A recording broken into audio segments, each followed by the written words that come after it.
Mr. Khara, 2022 was a great year, not just for State Bank of India in particular, which was a particularly good year for you, but in general for banks. I want to understand from you as we look at the year ahead, do you expect to be able to replicate that kind of growth? Do you think that credit offtake will continue to hold at the levels that we're seeing?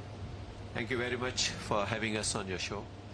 First and foremost, when it comes to the credit growth which we saw in the calendar year 22, that was on a relatively low base. So that's why perhaps about 20% plus kind of a growth was seen across the system.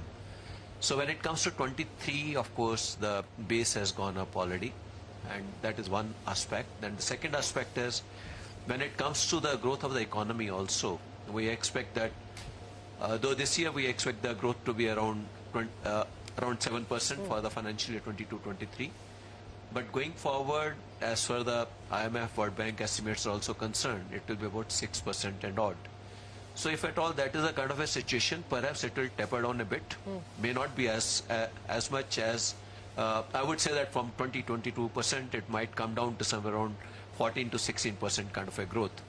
That I'm saying because we see adequate opportunities for the industry to grow, and apart from that, two very important levers. One is the green finance, which is happening now, and the second is the EV, which is assuming a greater significance, and the system related to EV like the batteries, etc.